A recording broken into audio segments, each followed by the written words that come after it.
In a world that's more connected than ever, where cultures collide and societies evolve, there's a story that needs to be told. Today, we will confront the uncomfortable truth and challenge preconceived notions and injustice that demand our attention. This is not just a video. This is a raw exploration of a truth that has been shrouded in misunderstanding, denied in whispers, and swept under the rug for too long. Racism against blacks in a country that is considered to be one of the most powerful economies in the world. Just why? Chapter 1. Across History. First, blacks in China. In exploring the roots of racism against blacks in China, we need to delve into a complex historical narrative that spans centuries. The first instances of black individuals arriving in China can be traced back to the ancient era, particularly during the Tang and Ming dynasties. However, the most notable historical context involves the arrival of black slaves brought by Chinese emperors. During the Tang dynasty, 680–907 AD, the Chinese elite displayed a fascination with exoticism, which extended to acquiring foreign slaves as a status symbol. This led to the importation of individuals from various regions, including Africa, serving as symbols of prestige and luxury within the imperial courts.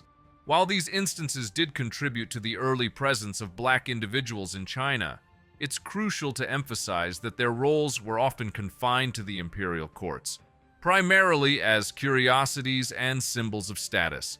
Before we discuss further, it will be appreciated if you subscribe and like this video. Fast forward to more recent history, particularly in the late 19th and early 20th centuries, when a new wave of black individuals began arriving in China. This time, it wasn't about enslavement, but about seeking better opportunities.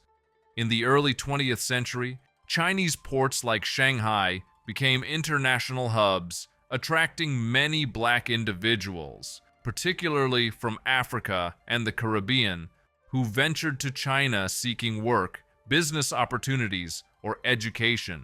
Though they are not slaves, there exists an inferiority complex and hatred toward them, because some Chinese see them as outcasts and people who don't belong in China. Chapter 2. Breaking down black racial stereotypes. Racism against black individuals in China is a complex and nuanced issue that has gained attention in recent years. It's essential to approach this topic with sensitivity, recognizing that experiences can vary widely, and that discussions about race can be sensitive and challenging. Online hatred and racism. Racist content on the Chinese internet targeting black people in China has become rampant in recent years, often created by internet users with the aim of attracting traffic and profit.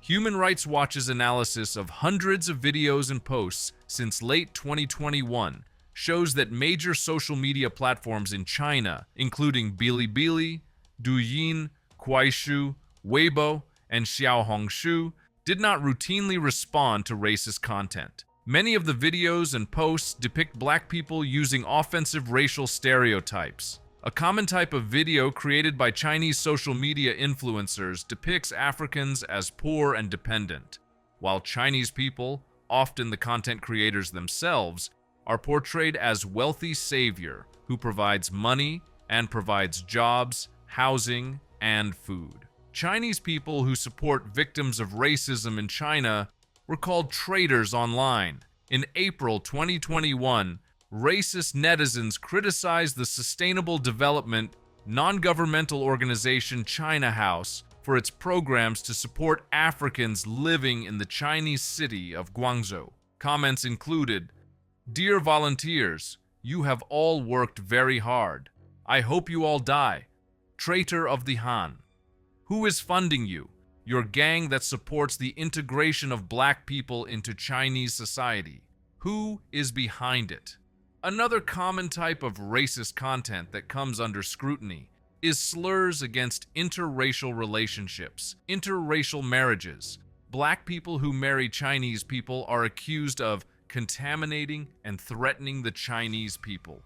The alleged relationship between a black man and a Chinese woman has been particularly criticized. Some Chinese women who post photos of themselves with black male partners on Chinese social media have faced online harassment, including death threats, rape threats, and doxing, which involves posting personal information without the person's consent. Children born out of this wedlock often go through online or physical bullying as they are not considered pure Chinese. Of course, that is messed up. No immigration and citizenship for the blacks. In late February 2020, China's Ministry of Justice released a draft immigration bill aimed at opening more avenues for foreigners to obtain permanent residence. However, the unprecedented new proposal, which sought input from Chinese citizens, sparked a backlash on Chinese social media, as many social media users believed the new rules lowered the hurdles for foreigners to obtain permits. For example, the proposal would allow foreigners to obtain permanent residency through interracial marriage. Furthermore, this backlash against relaxing immigration policies, in general, shifted its target toward black people, as social media users argued that relaxing immigration policies would lead to things like a tightening of the labor market and the contamination of ethnic Chinese. Wang, 2020 year quotation. This could lead to the worsening of China's gender issues. Some internet users called on Chinese authorities to ban black people from permanently residing in China or marrying Chinese nationals. Some adopted racist symbols and language commonly used in the United States in online posts attacking black people. Some called for black people to be killed. More discrimination. In Hangzhou in 1988, students claimed that Africans carried the AIDS virus, even though foreign students were required to test negative for HIV before entering the country, according to China Quarterly, writes Barry Sortman of the magazine. And in January 1989, about 2,000 students in Beijing boycotted classes to protest Africans dating Chinese women. In Wuhan, posters were put up on university campuses this year calling Africans black devils and urging them to return home. In 2016, a Chinese laundry detergent company aired a commercial that showed a black man being washed by a Chinese woman with their product and turning into a Chinese white man. The makers have apologized, but many viewers were still shocked at how blatantly racist the commercial was. COVID-19 in China was the worst, and in early April 2020, Chinese authorities in Guangzhou, Guangdong Province, home to China's largest African community, launched a campaign of mandatory coronavirus testing for Africans, forcing Africans to self-isolate or be designated. Black Africans were ordered to stay in quarantine hotels. Landlords then evicted African residents, forcing many to sleep on the streets, and hotels, stores, and restaurants refused to accept African customers. Other foreign groups generally did not receive similar treatment. A black African YouTuber from Cameroon was called a black monkey when he was having a walk in the park. The Chinese woman didn't know that he understood Chinese. Later, she can be seen apologizing in the video when he called her out politely. We will talk about this guy later in the video. Police often target black Africans when enforcing immigration rules, and they are often associated with violent crimes and visa overstays on Chinese social media.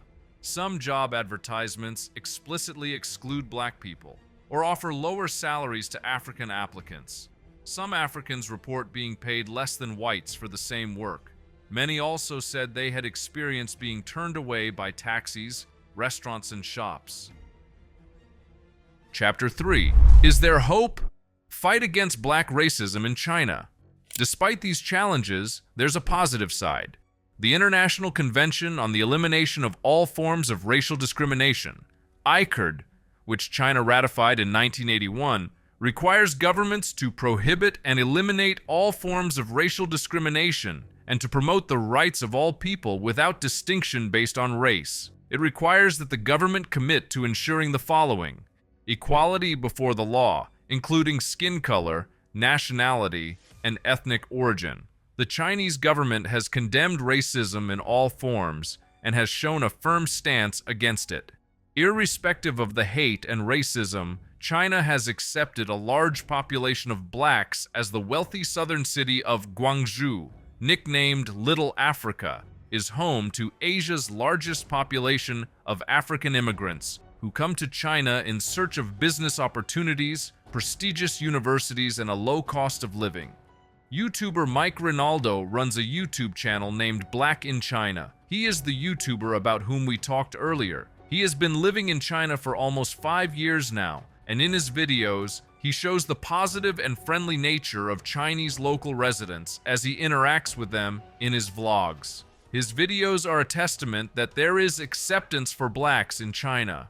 In conclusion, it's important to acknowledge the existence of racism, but also recognize the efforts being made to combat it. By understanding the historical context, calling out online racism, and supporting initiatives for change, we can contribute to a more inclusive and tolerant society. Thanks for joining the conversation. Don't forget to like, share, and subscribe for more content. Until next time, take care.